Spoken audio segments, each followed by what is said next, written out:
El capítulo 1 de Romanos, donde nos quedamos la clase pasada, Romanos capítulo 1, y este es el sexto estudio, hoy es el sexto estudio del libro de Romanos. Y vamos a ver en esta mañana, nos quedamos la clase pasada, en el versículo 9, y vamos a ver en esta mañana los siguientes versículos. Romanos capítulo 1, versículo del 10 al 12. Estas palabras: rogando que de alguna manera tenga al fin por la voluntad de Dios un próspero viaje para ir a vosotros, porque deseo verlos para comunicarles algún don espiritual, a fin de que seáis confirmados, esto es, para ser mutuamente confortados por la fe que nos es común a vosotros y a mí. Vemos en este pasaje de Romanos en esta mañana que no solamente Pablo tenía ganas de ir a Roma a visitar a los cristianos en Roma, sino que él estaba anhelando ir a visitarlos por 4 razones. 4 razones por las cuales Pablo anhelaba ir a Roma.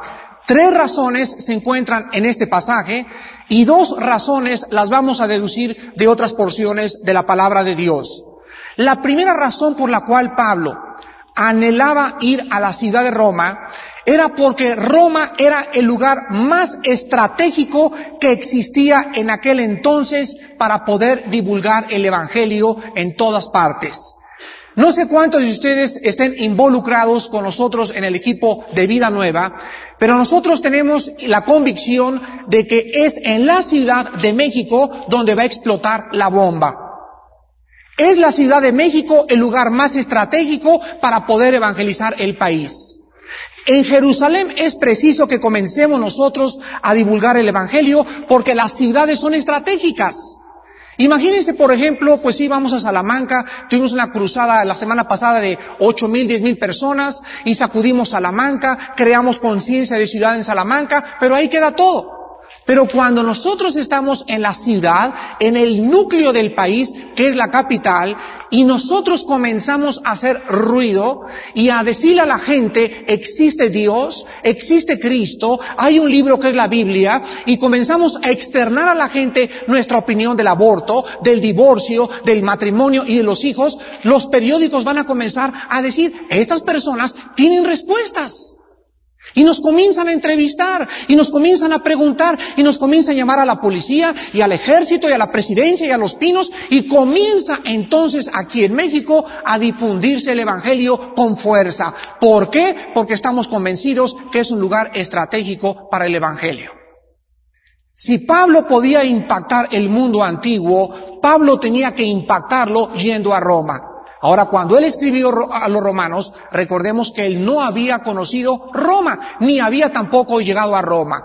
Entonces, esta era la primera razón por la cual Pablo anhelaba llegar a Roma. En segundo lugar, vean Hechos capítulo 9. Hechos capítulo 9 del 15 al 16. La segunda razón por la cual Pablo quería ir a Roma es porque Dios ya le había prometido que iba a estar enfrente de los presidentes y de los reyes de la tierra. Hechos 9 del 15 al 16. El Señor le contesta a Ananías, ve porque instrumento escogido me es este. Aquí hay un instrumento muy especial que Dios había escogido. ¿Para qué había escogido Dios a Pablo? Para llevar mi nombre en presencia de los gentiles. ¿Y de quiénes? ¿Y dónde estaban los reyes en aquella época? En Roma. Para llevar mi nombre a los gentiles y de reyes y de los hijos de Israel. Porque yo le mostraré cuánto le es necesario padecer por mi nombre. ¿Se imaginan ustedes cuando llegó Ananías con Pablo y le dijo, hermano Pablo, vengo a abrirte los ojos a que seas lleno del Espíritu Santo? ¿Y qué crees? Tengo una buena noticia y tengo una mala noticia. La primera buena noticia que te quiero dar, Pablo, es la siguiente. Tú eres el instrumento de Dios para ir a predicarle a Reagan y a la Madrid y a todos los presidentes. De veras, Pablo se levanta el cuello y dice, yo sabía que para algo tenía que ser bueno yo. Y la otra mala noticia, la otra cosa que te quiero contar es lo siguiente. Déjame decirte que cuando Dios escoge a un instrumento para usarlo, ese instrumento tiene que estar listo. Y la única forma de estar listos es sufriendo en su nombre. ¿Cuántos jóvenes de esta iglesia y cuántos jóvenes de otros lados están buscando antes de la corona, están buscando la corona primero y están buscando después la cruz? Y el orden divino es que primero hay que sufrir. Y después viene la vindicación, después viene la resurrección, después viene aquella exaltación en la cual Dios le dará a la persona que esté dispuesto a sufrir por él. Ahora quiero decirles algo muy importante. Si aquí hay personas que anhelan servir a Dios de una u otra forma, y hay personas que quieren verdaderamente ser usados por Dios, pero sin embargo en las cosas pequeñas no están siendo fieles y no están sufriendo en las cosas pequeñas para servir a Cristo, les voy a dar un ejemplo, los edecanes de Vida Nueva. Tenemos 5 meses tratando de reclutar edecanes para Vida Nueva. Y tenemos con las manos contados los jóvenes que han respondido, porque los demás no han respondido. Pero quieren predicar. Quieren irse de misioneros. Quieren ser pastores. Pero en las cosas pequeñas que requieren fidelidad, no quieren servir. Y los cambiamos cada 15 días y los cambiamos cada 2 meses y estamos ya quedándonos con un buen equipo de aquellos que llegan exactamente a las 7 de la mañana, desayunados, bien arreglados, bien vestidos, bien peinados, con el espíritu de servir 4 horas en un desayuno una vez al mes a Dios y a Cristo a través del Espíritu de Dios. Hemos llegado a la conclusión que no le podemos dar el puesto ni de diácono, ni de misionero, ni decirle te vamos a pagar el boleto para irte a Canadá, o vamos a hacer esto o aquello, hasta que no estemos convencidos que la gente que quiere entrar a Vida Nueva, primero va a ser probada 1 año en las cosas pequeñas. Porque han entrado, usted no se imagina la cantidad de personas que han entrado, y como han entrado, han tenido que salir, porque no habían sido probados por Dios para servirlo. Pablo, tienes que entender que eres mi instrumento, pero antes quiero que comprendas que vas a sufrir por mí. Vean Hechos 19 ahora. Y son pocos los cristianos que quieran sufrir y padecer por el nombre. Vemos en Hechos 19, 21, que dice, y pasadas estas cosas, Pablo se propuso en espíritu ir a Jerusalén, después de recorrer Macedonia y Acaya, diciendo, después que haya estado allí, me será necesario ver también a Roma. Vean cómo Pablo nunca quitó de su mente el anhelo de llegar a Roma. Ahora por último vean Hechos 28 y ya lo vemos en Roma. Y veamos cómo llegó Pablo a Roma. No llegó en un caballo de esos de la Domecq, rayando las patas del caballo y diciéndole a la gente, Hosana el que viene en el nombre de David. ¿Saben ustedes cómo llegó Pablo a Roma? Se cumplió la profecía de Ananías, Hechos 28 del 13 al 16. Y de allí costeando venían en un barco alrededor, llegamos a Regio. Y otro día después, soplando el viento sur, llegamos al segundo día a Puteoli, donde habiendo hallado hermanos, nos rogaron que nos quedásemos con ellos 7 días y luego fuimos a Roma, de donde, oyendo de nosotros, los hermanos salieron a recibirnos hasta el foro de Apio y a las 3 tabernas. Y al verlo Pablo dio gracias a Dios y cobró aliento. Cuando llegamos a Roma, el centurión entregó ¿a quién? ¿Cómo llegó Pablo? En un caballo de la Domecq, con visa y toda la cosa y pasaporte, con pasaporte diplomático llegó. ¿Llegó? ¿Cómo? Llegó encadenado. Así llegó encadenado a Roma y se le permitió vivir aparte con un soldado que lo custodiara. Pablo entonces llega a Roma, a la ciudad que él quería predicar el evangelio, pero no llega como él esperó posiblemente llegar. Él llegó encadenado y custodiado por los soldados. Y vean los últimos versículos, el versículo 30 y 31, cómo acaba el libro de los Hechos. Y Pablo permaneció 2 años enteros en una suite presidencial en las Brisas. ¿Eso dice? Dice, en una casa alquilada, y recibía a todos los que a él venían, predicando el reino de Dios y enseñando acerca del Señor Jesucristo abiertamente y sin impedimento. Pablo vio que Dios le abrió la puerta para llegar a Roma, y Pablo llegó encadenado físicamente, pero libre en el espíritu. Y al llegar Pablo a Roma, él pudo haber dicho, oh Señor, ¿cómo puedo yo predicar encadenado? Pero al mismo tiempo que Dios le permitía a Pablo ser vigilado físicamente por los soldados, el Espíritu de Dios le había abierto una puerta tremenda a Pablo, porque le dio gracia al darle una casa que le estaban pagando, y al mismo tiempo la gente podía ir a visitarlo sin ningún impedimento y predicar el evangelio de Jesucristo. Y hermanos, Pablo llenó a Roma con el evangelio de Jesús. Vemos la segunda razón, regresamos al libro de los Hechos, la tercera razón por la cual Pablo quería ir a Roma. Número 1, la consideraba un lugar estratégico. Número 2, salud. Número 2, se le había prometido ir a Roma. Y en tercer lugar, dice el pasaje que acabamos de leer, en el versículo 10 al 12, dice el versículo 11, porque deseo verlos. Ahora veamos su interés personal de Pablo. Deseo verlos para comunicarles algún don espiritual, a fin de que sean confirmados. Es muy importante que nosotros entendamos que hay dones espirituales propios de cada uno de nosotros, pero al mismo tiempo, fíjense, pongan mucha atención. Vamos a ver, esta es la iglesia, aquí es la iglesia donde nos estamos reuniendo. La iglesia se compone por piedras vivas o por cristianos bautizados por el Espíritu Santo en el cuerpo de Jesucristo. Esto es la iglesia de Dios. Muy bien.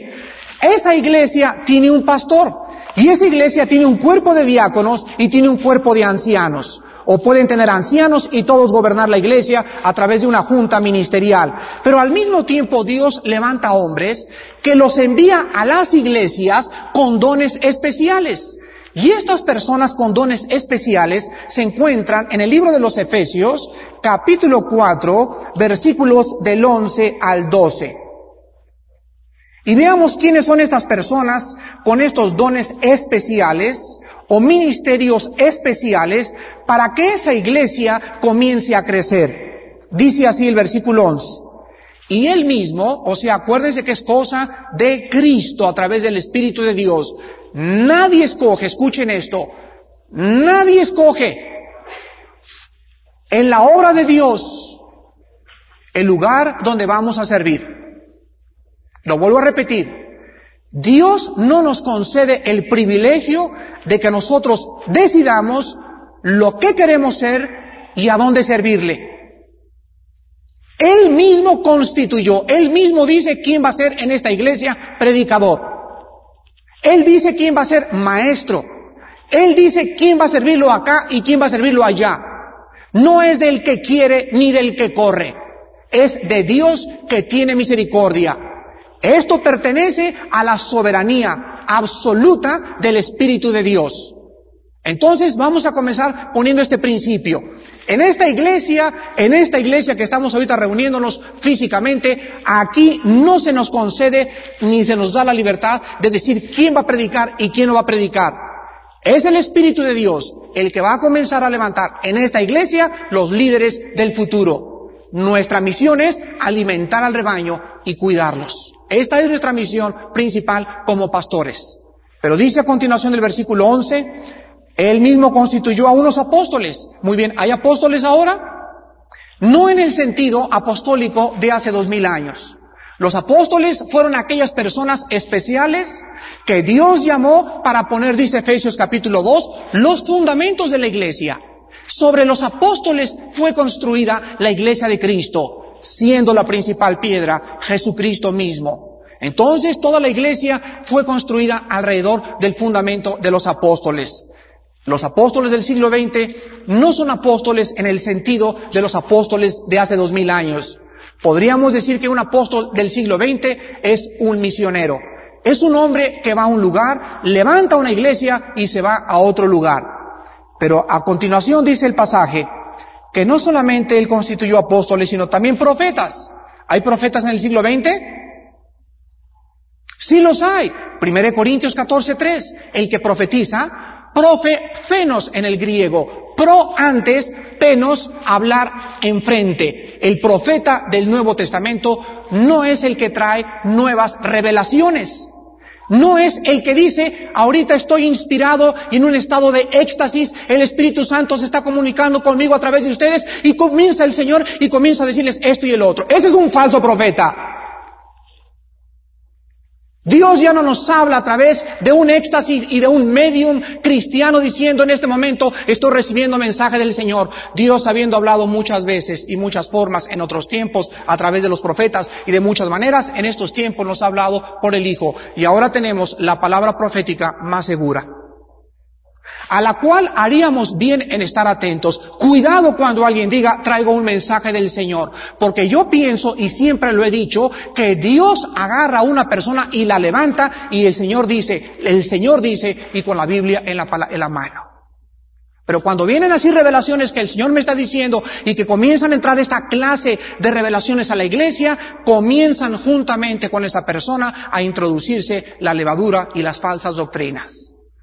Dios ha establecido profetas en el Nuevo Testamento y estos son los hombres que predican para edificar, para consolar y para exhortar. ¿Quién es un profeta? Un maestro o un predicador del Nuevo Testamento. Dios también constituyó no solamente a profetas, sino que también evangelistas.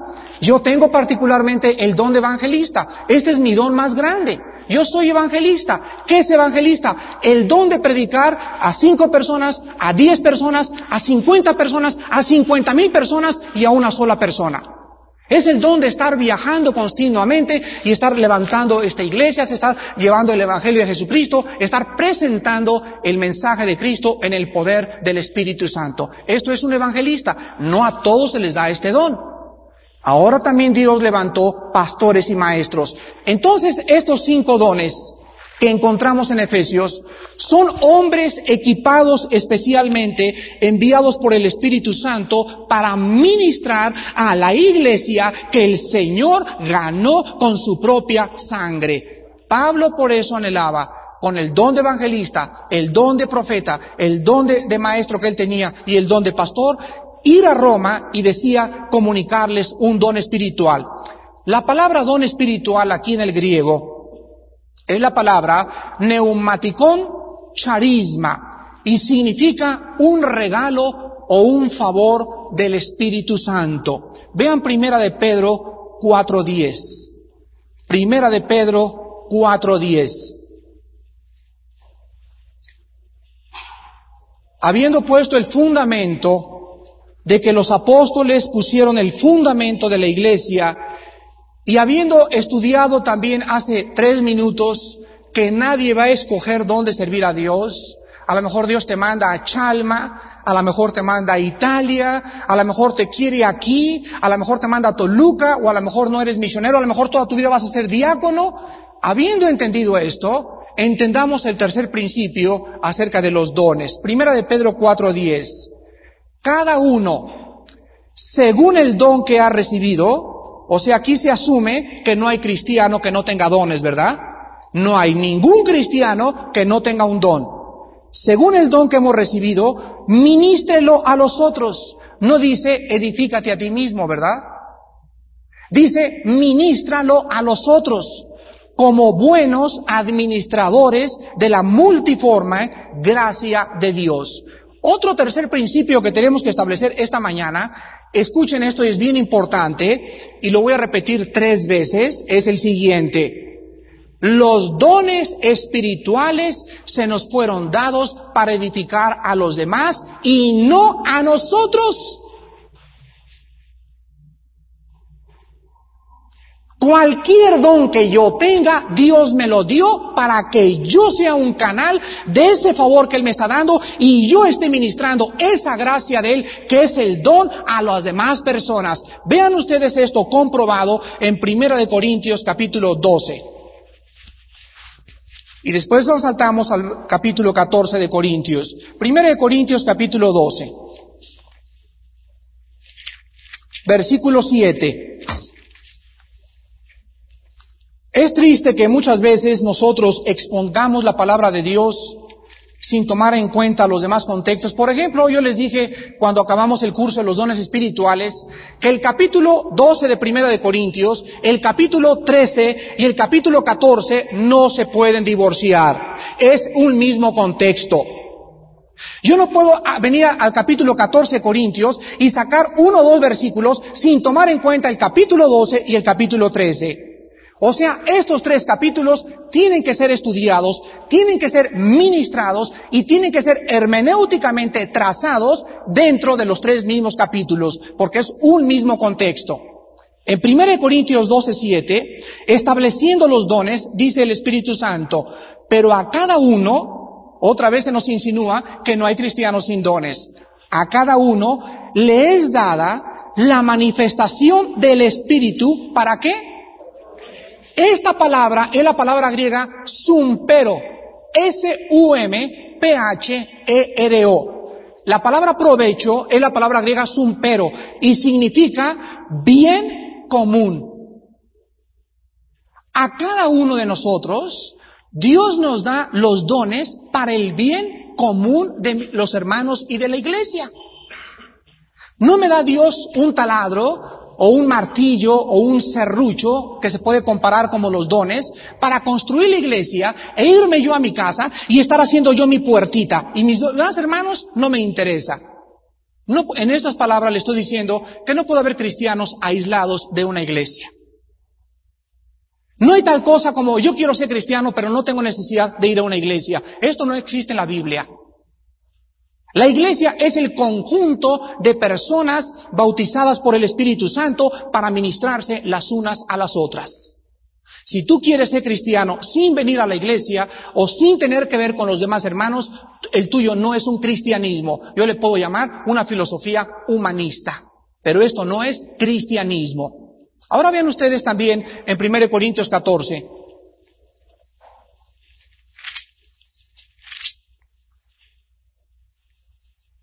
Dice el versículo 3, esto lo usan muchas personas, pero el que profetiza habla a los hombres para edificación, exhortación y consolación. El que habla en lengua extraña, a sí mismo se edifica. ¡Ah! Y aquí sale un hermano. ¿Ya ve? ¿Ya ve que sí hay dones para edificar a unos otros? Pero escuchen lo que dice Pablo. El que habla en lengua extraña, a sí mismo se edifica, pero el que profetiza edifica a la iglesia. ¿Qué es lo que Pablo está tratando de decir? En todo este capítulo 14 Corintios, Pablo nos está enseñando, en primer lugar, dos principios. Número uno, todas las cosas que nosotros recibamos de Dios, ya sea el don de lenguas, ya sea el don de alabanza, el don de presidir, cualquier cosa que yo reciba de parte de Dios, tiene un propósito. Entiéndanlo, por favor. ¿Y cuál es ese propósito? Que mis hermanos crezcan. Entonces, si yo llego a una iglesia y comienzo a hablar en lenguas y no hay nadie que esté interpretando, ¿en dónde estoy edificando? Entonces, Pablo quiere hacerles entender a los corintios que no sean carnalotes. Que no sean niños, que sean maduros. Los dones no fueron para jugar, no es una matraca estar ahí con la matraca, dale, dale, dale, usándola como yo quiero. Es para ministrar a mis hermanos. Y Pablo, entonces, ¿qué hacemos cuando habla en lenguas? Si no hay intérprete, métale una manzana en la boca. Métale un elote en la boca. Que se calle. Porque no puede haber amén. Va a crear confusión. Las gentes incrédulos van a decir que estamos locos. Es un tropiezo. Por cualquier lado que tú le veas, cállense si no hay intérpretes. Porque es preferible, entonces, hablar con el entendimiento en castellano. 5,000 palabras En lenguas es preferible hablar 5 palabras claras a 5,000 palabras en un lenguaje donde nadie lo puede entender. ¿No está claro eso, hermanos? No está claro, pero ¿por qué lo seguimos haciendo? Porque no hemos sentido los propósitos por lo cual los dones nos han sido dados. Pero sigue la pregunta. ¿Por qué entonces este versículo dice, el que habla en lenguas a sí mismo se edifica? No sé cuántos de ustedes les guste el estudio del griego, pero el original griego y la gramática aquí en este versículo está hablando en un lenguaje satírico. Está diciendo Pablo, el que habla en lenguas a sí mismo se edifica, pero no se trata de que te edifiques, entiende, cabezón. No se trata de que te edifiques, se trata de que tú ministres a los demás. Y más adelante Pablo dice, mas el que habla en este idioma, pida en oración, versículo 13, pida en oración poder interpretarla. Entonces tenemos que ser claros en este trazo y entender que cuando Pablo quería ir a Roma, quería impartirles un don espiritual, porque al llegar a Roma, ¿qué es lo que quería entonces Pablo impartirles? Vean ustedes, regresamos a Romanos. Y él lo dice aquí mismo, qué cosa les quería impartir. Y dice así, versículo 11 y 12. Deseo verlos, hermanos, para comunicarles algún don espiritual. Esta palabra comunicar en el griego significa impartir o compartir. Ya vemos que cuando un predicador llega a una iglesia, está comunicando sus dones. Yo en esta mañana les estoy comunicando el don de la profecía que Dios me ha dado. ¿Cómo se los comunico? A través de la palabra de Dios. Pablo Moreno, cuando vino de la mañana y nos compartió el estudio de la oración, nos estaba comunicando ¿qué cosa? El don que Dios le ha dado espiritual de poder exponer la palabra. Eso nos estaba comunicando.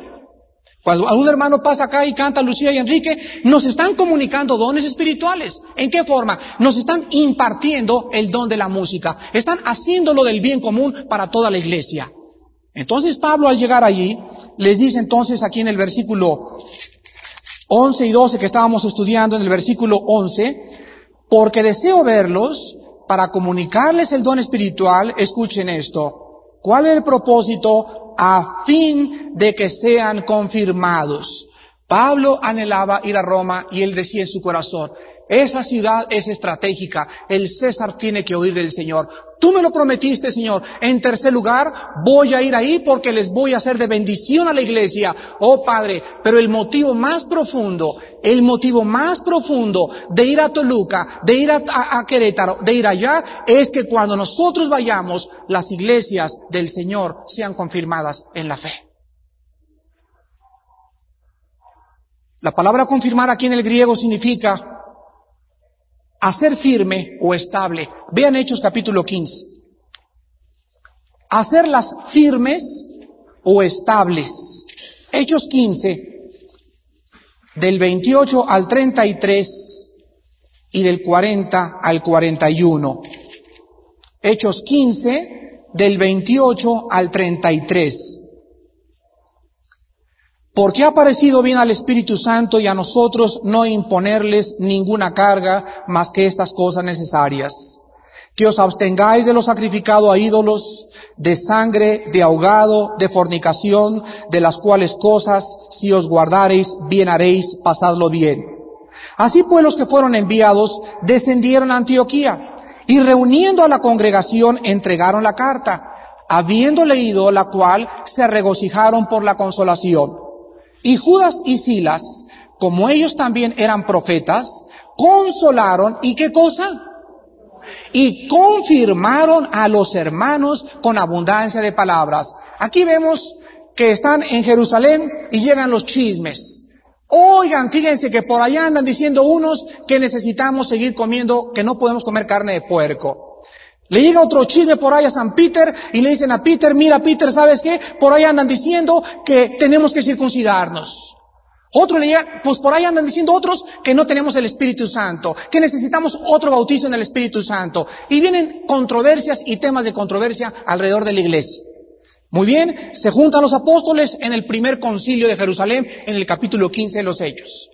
Y este concilio lo preside Jacobo, el hermano del Señor. Y se para, y después de discutir aquellas cosas que tenían que abolir del Antiguo Testamento, llegan a la conclusión de que solamente tenían 3 cosas que seguir guardando del Antiguo Testamento. Número 1, no podíamos seguir comiendo sangre. Nunca se ha comido, no la podemos comer, no la comeremos. Es la única de las cosas de la antigua ley que no podíamos los cristianos del Nuevo Testamento seguir haciendo. Les aviso que no pueden comer tacos de moronga. Porque la moronga es sangre.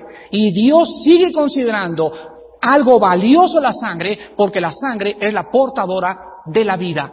La vida de la carne está en la sangre. Entonces los cristianos no podemos jamás volver a comer sangre. Cuando matas un chivo o cuando mates un pollo en tu casa, no lo ahogues ni le hagas hacia el guajolote. Córtale la cabeza y escúrrele toda la sangre y después lo metes a la olla para cocerlo. Así como los cose doña Alicia Falcón. Y en tercer lugar, que nos abstuviéramos de fornicación. Esto sigue viable en todo el Nuevo Testamento. Muy bien, entonces ya les dieron las cartas a los apóstoles y cada apóstol tenía que ir a Toluca, tenía que ir a Querétaro y entregar ese concilio, el resultado de esa carta. Y al entregarles la carta a las demás iglesias, dice el versículo 31, cuando las leyeron, se regocijaron por la consolación. Ay, dijeron los hermanos, ¡qué bárbaro! De veras que es maravilloso seguir a Cristo. Yo ya tengo al Espíritu Santo, ya no tengo que guardar la ley, no tengo que preocuparme por seguir principios. Lo único que ahora tengo que hacer es tener gozo y paz del Espíritu de Dios.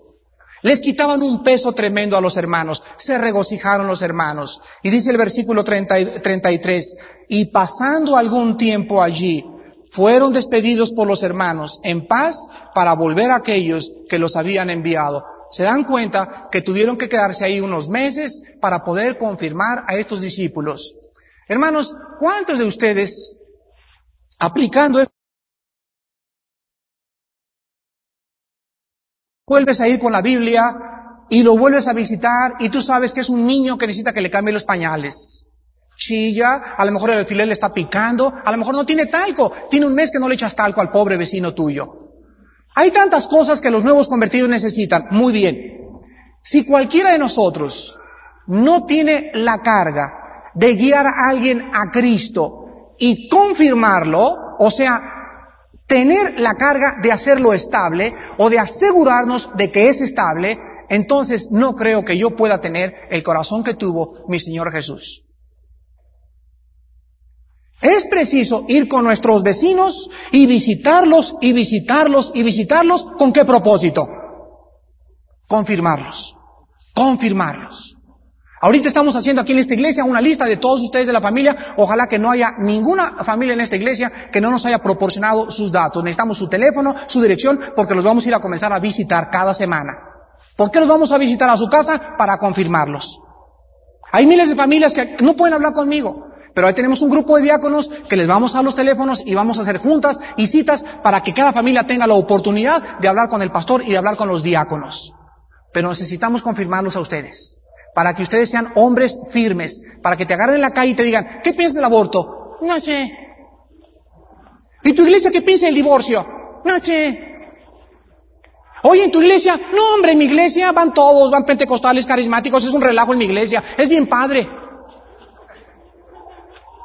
Ahora que regresé de Estados Unidos, cuando estuve en esta iglesia que se llama Grace Community Church, una de las cosas que más me impactaron es que cualquier miembro de esta iglesia, Grace Community en Los Ángeles, agarras a cualquier miembro de esa iglesia, lo puedes agarrar con mormones, con testigos de Jehová, con cualquiera, y toda la iglesia sabe lo que su pastor cree, su posición sobre el aborto, sobre el divorcio, sobre los dones espirituales. La iglesia es una iglesia fuerte en doctrina. Y esta iglesia tiene que ser fuerte en doctrina. Que agárrate con el que te agarres afuera, los hacemos pedazos. Aleluya, gloria a Dios. Porque conocemos la palabra y la trazamos bien y sabemos en quién hemos creído y que Él es fiel para guardar nuestro depósito. Es preciso pues que sea una iglesia fuerte. Se necesitan en México iglesias fuertes doctrinalmente, con conocimiento profundo, una iglesia también con amor por las almas, fuerte en evangelismo, fuerte en discipulado, para que podamos realmente impactar al Distrito Federal. Y creo que ya lo estamos haciendo, créanmelo. Y en segundo lugar dice Pablo, regresamos a Romanos, aquí mismo en el versículo 12, y aquí vemos la humildad de Pablo. Dice Pablo, sí, pues yo aquí, ¿verdad? Canchanchan de canchanchan voy a llegar, y mi presencia va a ser una bendición para todos ustedes. Yo los voy a bendecir, pero fíjense Pablo en el versículo 12 cómo cambia la cosa y dice lo siguiente: deseo verlos, versículo 11, para comunicarles algún don espiritual, para que sean confirmados. Esto es, a ver, entiéndame, dice Pablo, para hacer, ¿a qué cosa? Qué lindo, ¿verdad? Esto es, no solamente, dice Pablo, yo voy a ir a edificarlos a ustedes, sino que también, hermanos, al ver yo sus caras, al ver el hambre que tienen por el Señor Jesús, al ver la obra de vuestro amor, al ver la fe que tienen, para mí me edifica. Qué lindo es los que estamos dando estudios bíblicos durante las casas, entre la semana. Para mí no hay cosa más preciosa. Yo tengo un grupo ahorita que amo mucho. Es mi grupo de discipulado de los miércoles de Romanos de 7 a 8 de la noche. Son como 47 jóvenes líderes. Pero cada vez que entro a la casa de José Luis, donde tenemos el estudio, en las miradas de todos estos jóvenes está el hambre, el ansia, la puntualidad, su responsabilidad, pasan todas las pruebas. Son personas y jóvenes que estoy seguro van a ser los futuros líderes de esta iglesia. Anhelo llegar a esta clase porque todos me están esperando para que ellos me bendigan. A mí me bendice ver un discípulo que tiene hambre y convicciones por Jesucristo. Bendice mi alma, me anima, me impulsa a seguir viviendo más fielmente a mi Señor. Pero qué triste llegar a una iglesia donde están todos. O estás predicando y... o está la otra con los jóvenes abrazadas y besando a la muchacha y viendo a ver con qué entró y viendo quién salió. Uno lo percibe en el espíritu. ¿Qué clase de condición se encuentra en esa iglesia?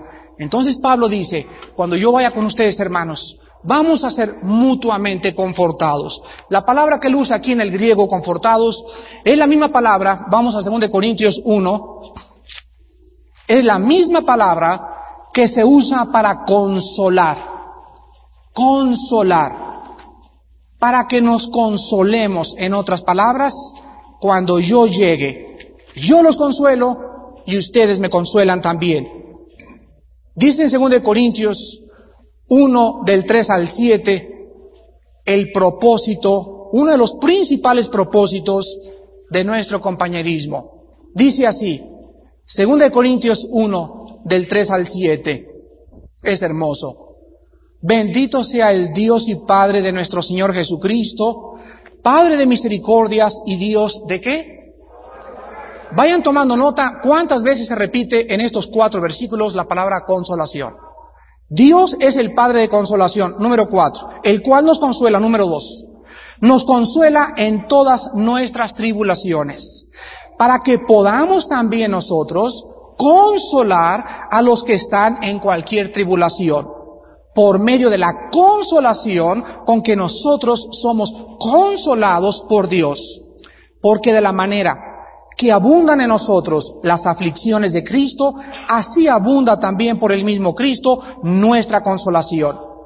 Pero si somos atribulados, es para vuestra consolación y salvación.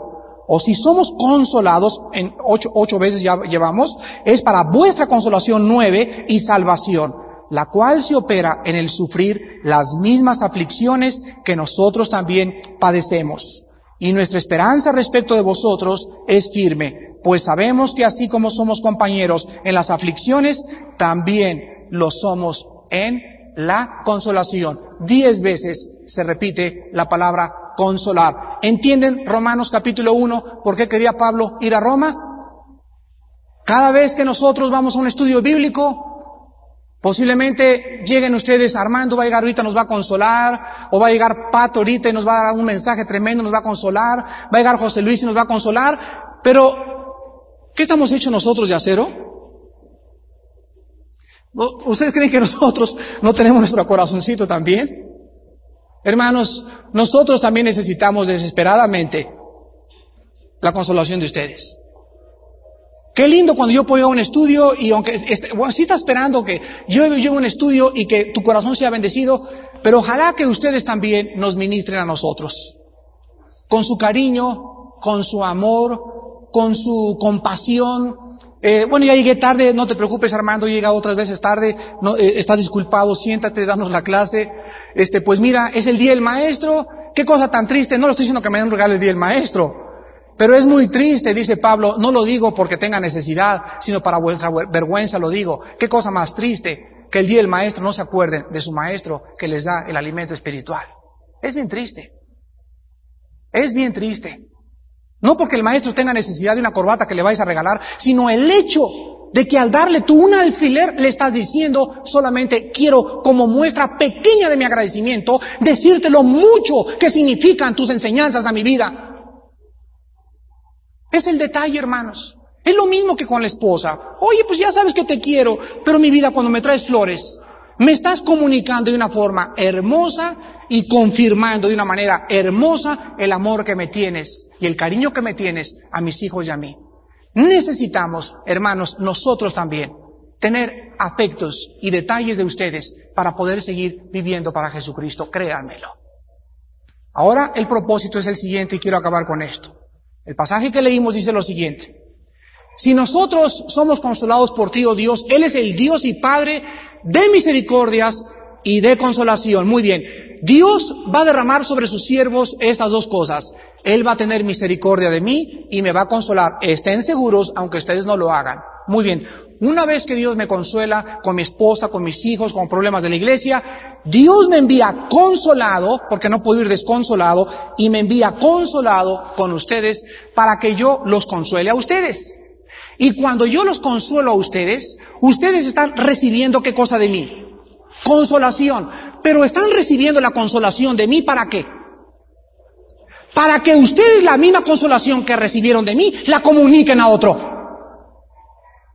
¿Se dan cuenta? Entonces es como una bola de ping-pong. Pum, pum, pum, pum, pum. Pero la cosa es que todos sean consolados y no que alguien reciba la consolación y la guarde la consolación y no salga y se queda con él. No.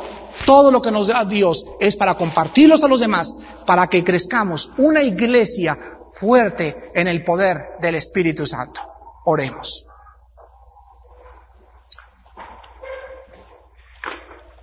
Padre, en esta mañana te damos gracias, en primer lugar, por usarnos para impactar la Ciudad de México, por usar nuestras vidas como instrumentos santos en tus manos y crear conciencia de Cristo en el Distrito Federal. Los apóstoles alborotaban el mundo. Era tan grande el ruido que estaban haciendo y era tan grande su motivación, tan profundas sus convicciones que dejaron todo y comenzaron a sacudir todo el imperio romano, porque ellos habían conocido aquel que les había dicho: estoy con ustedes todos los días hasta el fin de los siglos. Padre, te pedimos en esta mañana que sigas usando nuestras vidas. Es nuestro anhelo glorificar tu nombre, acabar tu obra, que México conozca que Cristo es el Señor, pero no solamente a través de nuestra predicación, sino también a través de nuestras vidas, a través de nuestro testimonio, a través de nuestras convicciones, a través de ese olor a santidad que debemos emitir todos los días de nuestra vida. Gracias, Señor, porque es maravilloso que todos nosotros tenemos dones espirituales y que nos has hecho comprender que no son para nuestro beneficio personal. Nada de lo que nos das es para nuestro beneficio personal. Todo es para compartir. Somos canales de tu gracia, canales de tu amor y de tu poder, para que seamos instrumentos en tus manos y la iglesia que tú ganaste con tu sangre crezca en el temor de Dios, fortaleciéndose unos a otros, soportándonos unos a otros y perdonándonos unos a otros, así como Cristo nos perdonó y nos soportó en la cruz del Calvario. Padre, te pedimos por esta iglesia que hagas una iglesia fuerte en doctrina, en amor, en esperanza y en fe, y que el mundo pueda conocer por el amor que nos tengamos que somos tus hijos, que sabemos en quién hemos creído y que salgamos al mundo y podamos tener respuesta en nuestra lengua de aquellos que demandan razón de la esperanza que hay en nuestros corazones. En este mismo espíritu, Padre, te pedimos en esta mañana por todas las personas que nos visitan en esta hora. Has traído personas que no te conocen. Posiblemente son católicos o protestantes o mormones, o posiblemente no tienen ninguna religión. En esta mañana tu Espíritu Santo les ha tocado y te pedimos por estas personas. Y estas personas que nos han visitado esta mañana, que no están seguros de su cristianismo, que no han entendido que el cristianismo no es una religión, es una relación personal, es la vida de Jesús en nuestro espíritu, tienes en esta mañana que hacer 3 cosas. Amigo que nos visitas y amiga que nos visitas, arrepiéntete de tus pecados. Esto significa estar dispuesto a abandonar tu pecado, reconocer que estás mal delante de Dios y que necesitas arreglar tus cuentas en este momento con tu Salvador. En segundo lugar, tienes que creer en Cristo como el Mesías, el único que te puede salvar. Padre, anoche veíamos en la televisión a doña María Sabina la bruja, que le rezaba al Espíritu Santo, le rezaba a San Pedro, le rezaba a Santiago y le rezaba a todos los dioses del mundo. Pero tu palabra dice, no hay ningún otro nombre dado bajo el cielo a los hombres en que podamos ser salvos. O te adoramos a ti y dejamos todo lo demás, o no adoramos a nadie. Porque solo tú, Señor, mereces nuestra adoración y nuestra alabanza. Entonces entiendan, amigos, que al venir a Cristo es abandonar los ídolos, es abandonar nuestra antigua vida y es entregarnos en espíritu y en verdad al servicio de nuestro Señor Jesucristo. Y en tercer lugar, ábrele tu corazón. Dile esta mañana, Señor, entra a mi vida. Te recibo como mi Señor y quiero que me recibas tal como estoy de pecadora y que me laves con tu preciosa sangre. Háganlo esta mañana, que sus corazones han sido preparados por el Espíritu de Dios.